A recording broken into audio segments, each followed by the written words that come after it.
ఉపాధ్యాయులకు సూచనలు. ఈ వీడియో పాఠం ఉపాధ్యాయుడికి ప్రత్యామ్నాయం కాదు. దీనిని కేవలం ఒక వనరుగా మాత్రమే ఉపయోగించాలి. ఈ పాఠాన్ని ఉపాధ్యాయుడు మరియు విద్యార్థుల మధ్య పరస్పర చర్చా పద్ధతిలో రూపొందించడం జరిగింది. కావున చర్చకు అవకాశం ఉన్న ప్రతి చోట వీడియోను ఆపి విద్యార్థులతో చర్చించాలి.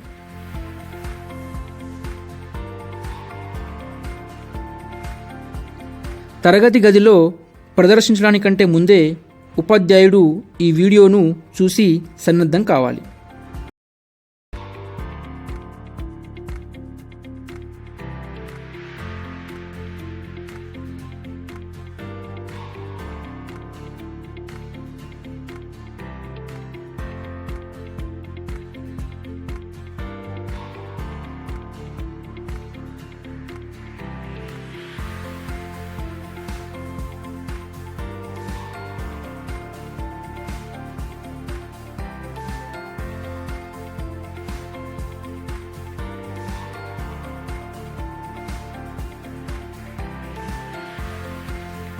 విద్యార్థులు, ఈ అధ్యాయం యొక్క రెండవ భాగంలో మనము స్వతంత్రానంతరం దేశ చరిత్రలో చోటు చేసుకున్న కొన్ని ప్రధాన రాజకీయ, సామాజిక, ఆర్థిక మార్పులను, దేశం ఎదుర్కొంటున్న సవాళ్లను గురించి తెలుసుకున్నాం. 1964లో ప్రధాని నెహ్రూ మరణానంతరం భారత ప్రధానమంత్రిగా బాధ్యతలు చేపట్టిన లాల్ బహదూర్ శాస్త్రి గారు దేశంలోని అనేక అంతర్గత బహిర్గత సమస్యలను సమర్థవంతంగా ఎదుర్కొన్న విధానాన్ని పరిశీలించాం. అయితే తాష్కెంట్లో ఆయన ఆకస్మిక మరణం పొందడం దేశాన్ని తీవ్ర దిగ్భ్రాంతికి గురిచేసింది. చైనాతో యుద్ధం వలన తీవ్ర నష్టాలను చవిచూసిన, ఆర్థికంగా గడ్డు పరిస్థితులను ఎదుర్కొంటున్న భారతదేశం ఆ సమయంలో ఆయన మరణం దేశాన్ని తీవ్ర సంకట పరిస్థితుల్లోకి నెట్టివేసింది. అదే సమయంలో 1967లో దేశంలో 3వ సార్వత్రిక ఎన్నికలు జరిగాయి. ఈ ఎన్నికల్లో అనేక రాజకీయ మార్పులు చోటు చేసుకున్నాయి. ముఖ్యంగా కాంగ్రెస్ పార్టీ ఎన్నికల్లో ప్రభుత్వ ఏర్పాటుకు కావలసిన స్థానాలు గెలిచినప్పటికీ మునుపటి కన్నా బాగా తగ్గినాయి. అనేక రాష్ట్రాల్లో కాంగ్రెస్ ఓటమి పాలైంది. బీహార్, రాజస్థాన్, యూపీ, పంజాబ్, పశ్చిమ బెంగాల్, ఒడిశా, మద్రాస్, కేరళ రాష్ట్రాల్లో 20 ఏళ్ల తర్వాత అధికారానికి దూరమైంది. దేశంలో ప్రారంభమైన బహుళ పార్టీ వ్యవస్థకు ఇది సూచిక. అలాగే హిందీ వ్యతిరేక ఉద్యమాన్ని నడిపిన డిఎంకే పార్టీ తమిళనాడులో ఘన విజయం సాధించింది. అలాగే కేరళలో కమ్యూనిస్టులు, ఉత్తర భారత రాష్ట్రాల్లో సంయుక్త విధాయక్ దళ్ ప్రభుత్వాలు ఏర్పడ్డాయి. భూ సంస్కరణల వల్ల లాభపడ్డ కొన్ని మధ్యస్థాయి కులాలు ఆర్థికంగా ఎదిగి రాజకీయ అధికారం పొందడం ఈ ఎన్నికల మరో ప్రత్యేకత. ఉదాహరణకు హర్యానా, యూపీలో జాట్లు, బీహార్లో కుర్మీలు, మధ్యప్రదేశ్లో లోధులు, ఆంధ్రప్రదేశ్లో రెడ్డి కమ కులాలు, కర్ణాటకలో ఒక్కలిగలు, తమిళనాడులో వెల్లాల కులాలు రాజకీయ అధికారం పొందినాయి. ఈ సమయంలోనే దేశంలో ప్రాంతీయ భావాలు ప్రాంతీయ ఉద్యమాలకు దారితీశాయి. ఉదాహరణకు అభివృద్ధి ఫలాలు రాష్ట్రంలో కొన్ని ప్రాంతాలకే పరిమితమైందన్న తెలంగాణ ప్రజలు, ముఖ్యంగా ఉస్మానియా విశ్వవిద్యాలయ విద్యార్థులు బలమైన ప్రత్యేక తెలంగాణ రాష్ట్ర ఉద్యమాన్ని ప్రారంభించారు. అస్సాంలోని ఖాసీ, జయంతియా, గారోలతో కూడిన మేఘాలయ ప్రజలు, చండీగఢ్ కొరకు పంజాబీలు, బొంబాయి మహారాష్ట్ర వాసులకే చెందాలన్న డిమాండ్తో మరాఠీలు, ముఖ్యంగా శివసేన పార్టీ వారు డిమాండ్ చేయడం, ఇలా దేశంలో అనేక ప్రాంతాల్లో ప్రాంతీయ ఉద్యమాలు ప్రారంభమై అనేక ప్రాంతీయ పార్టీల ఆవిర్భావానికి దారితీశాయి. ఈ సమయంలో జరిగిన మరొక ముఖ్యమైన పరిణామం దేశంలో వివిధ ప్రాంతాల్లో మతపరమైన ఉద్రిక్త పరిస్థితులు ఏర్పడటం. ముఖ్యంగా బీహార్, గుజరాత్, మహారాష్ట్ర, ఉత్తరప్రదేశ్లో మతపరమైన అల్లర్లు పెరిగినాయి. అయితే ప్రధానమంత్రిగా బాధ్యతలు స్వీకరించిన ఇందిరాగాంధీ గారు వామపక్ష పంథా వైపు మొగ్గు చూపడం ద్వారా ఈ సమస్యను అధిగమించే ప్రయత్నం చేశారు.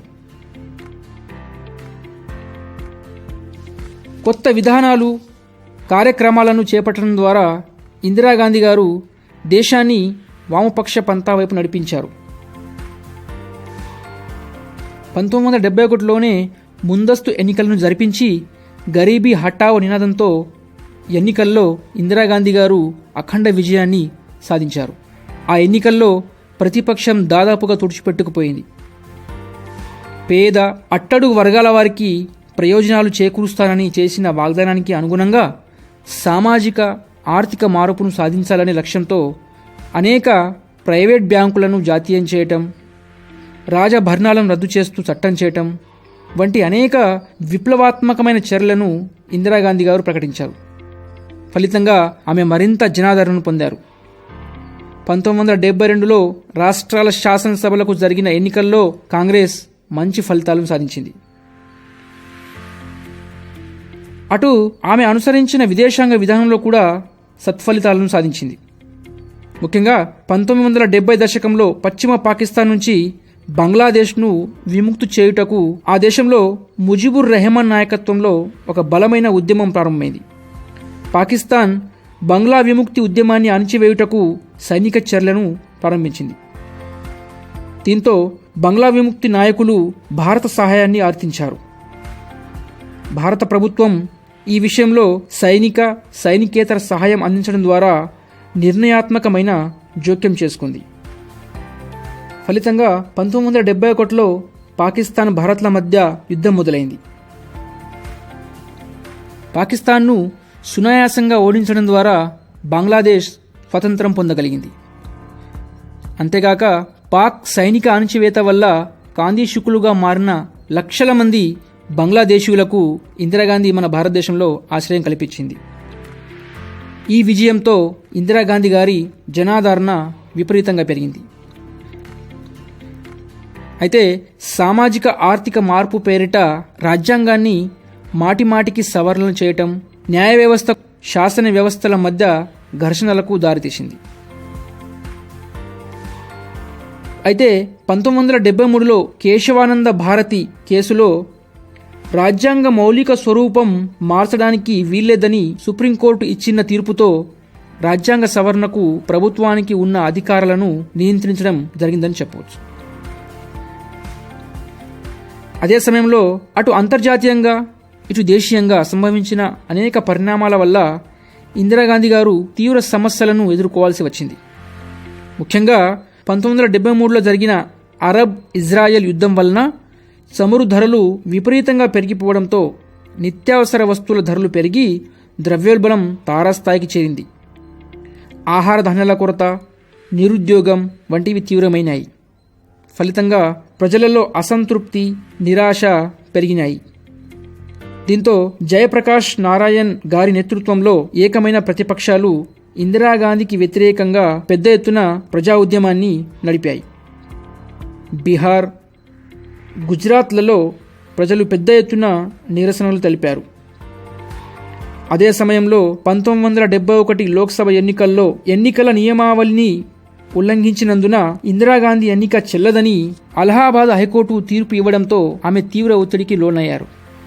దేశంలో అంతర్గత శాంతి భద్రతలను కాపాడాలి అనే పేరుతో అత్యవసర పరిస్థితిని విధించారు. ప్రజాస్వామ్యం, శాంతి భద్రతలు, దేశ సమగ్రతను కాపాడటానికి, సామాజిక ఆర్థిక మార్పులను కొనసాగించడానికి ఈ చర్య అవసరమైందని ఆమె తన చర్యను సమర్థించుకున్నారు. అత్యవసర పరిస్థితి కాలంలో శాంతి భద్రతలు అవసరమంటూ ఇందిరాగాంధీ అనేక అణచివేత చర్యలకు పాల్పడినారు. ఈ కాలంలో కారణం లేకుండానే అరెస్ట్ చేయటం, ప్రాథమిక హక్కులను, పౌర హక్కులను భంగం కలిగించడం, హింసించడం వంటి అనేక ఘటనలు చోటు చేసుకున్నాయి. అదేవిధంగా జనాభా నియంత్రణకు బలవంతంగా కుటుంబ నియంత్రణ ఆపరేషన్లు చేయటం, మురికి వాడల తొలగింపు వంటి చర్యలు ప్రజల ఆగ్రహానికి దారితీశాయని చెప్పవచ్చు. ఇదే కాలంలో దేశ సమైక్యత, సామాజిక ఆర్థిక మార్పు కొరకని రాజ్యాంగానికి చేసిన సవరణలు తీవ్ర విమర్శలకు దారితీశాయి. ముఖ్యంగా 42వ రాజ్యాంగ సవరణ ద్వారా ఎన్నికల వివాదాల్లో న్యాయస్థానాలకు జోక్యం లేకుండా చేయటం, కేంద్ర ప్రభుత్వ అధికారాలను విస్తరించి రాష్ట్ర ప్రభుత్వ అధికారాల్లో కోత విధించడం, సామాజిక ఆర్థిక మార్పుకుద్దేశించిన చట్టాలకు న్యాయస్థానాల నుంచి రక్షణ కల్పించటం, న్యాయ వ్యవస్థ పార్లమెంట్కు లోబడి ఉండేలా చేయటం వంటి చర్యలు ప్రజాస్వామ్యమును బలహీనపరిచి నియంతృత్వ విధానానికి దారితీసిందని భావించవచ్చు. ప్రజలలో తీవ్ర అసంతృప్తి పెరిగి ఆ తర్వాత ఎన్నికల్లో ఇందిరాగాంధీ గారు ఘోర పరాజయాన్ని చూశారు. దేశంలో తొలిసారిగా జాతీయ స్థాయిలో 1977 సంవత్సరంలో కాంగ్రెస్ ఏతర పార్టీలు అధికారానికి రావటం దేశ రాజకీయాల్లో కీలక మార్పుగా నిలిచిపోయింది.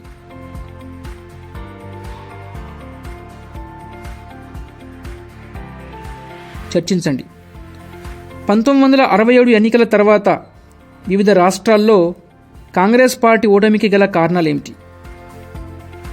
అంతర్గత అత్యవసర పరిస్థితి విధించడానికి ఇందిరాగాంధీ చెప్పిన కారణాలు సరైనవే అని చెప్పవచ్చా?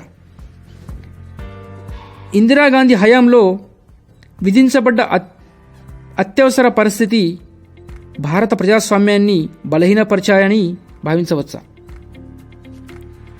పిల్లలు, మనం ఇప్పటి వరకు చర్చించుకున్న అంశాలను పరిశీలిస్తే భారతదేశంలో స్వాతంత్రానంతర మొదటి 30 సంవత్సరాల్లో దేశం అనేక విజయాలు అపజయాలు చూసిందని చెప్పవచ్చు. అయితే అపజయాల కన్నా విజయాలు ఎక్కువ అని చెప్పడంలో ఎలాంటి సందేహం లేదు.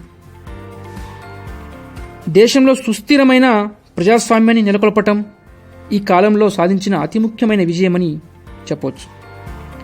ఇతర దేశాల వలె కాకుండా క్రమం తప్పకుండా స్వేచ్ఛాయుతంగా భయం లేని వాతావరణంలో ఎన్నికలు జరుగుతుండడం, అందుకు తగిన సంస్థాగత నిర్మాణం జరగడం మరో ముఖ్యమైన విజయమని భావించవచ్చు.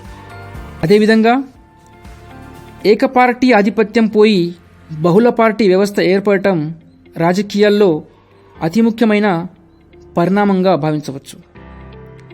సర్వస్వతంత్ర న్యాయ వ్యవస్థ, ఎన్నికల సంఘం, కంప్ట్రోలర్ అండ్ ఆడిటర్ జనరల్ వంటి పటిష్ట సంస్థల ఏర్పాటు, సైనిక దళాలపై పౌర నియంత్రణ మొదలగినవి మరో కీలకమైన విజయాలుగా భావించవచ్చు. అనేక కులాలు, మతాలు, భాషలతో వైవిధ్యాన్ని కలిగిన భారతదేశాన్ని ఐక్యంగా ఉంచడం ప్రపంచానికే ఆదర్శమని చెప్పడంలో ఎలాంటి సందేహం లేదు. ఆహార ధాన్యాల కొరతను అధిగమించి స్వయం సమృద్ధి సాధించడం, ప్రణాళికయుత సమతౌల్య ప్రాంతీయాభివృద్ధిని సాధించడం, వెనుకబడిన వర్గాలను ఆర్థికంగా సామాజికంగా అభివృద్ధి చెందేలా ప్రోత్సహించడం వంటివి కూడా చాలా ప్రాముఖ్యత కలిగిన పరిణామాలుగా చెప్పవచ్చు. అయితే విద్య, వైద్య రంగాల్లో వెనుకబాటుతనం, నిరుద్యోగం, పేదరికం వంటి ప్రధాన అంశాలు అపజయాలుగా నిలిచిపోయాయి. ఈ విషయాల్లో చైనా, కొరియా, జపాన్ల ప్రగతిని చూసి మనం నేర్చుకోవాల్సింది చాలా ఉంది. లింగ వివక్షత పూర్తిగా నిర్మూలన జరగకపోవటం మరో ముఖ్యమైన లోపంగా భావించవచ్చు. చర్చించండి.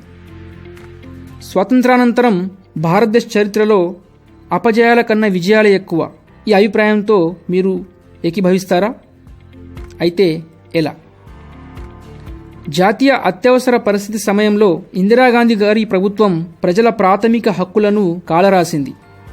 దీనితో మీరు ఏకీభవిస్తారా?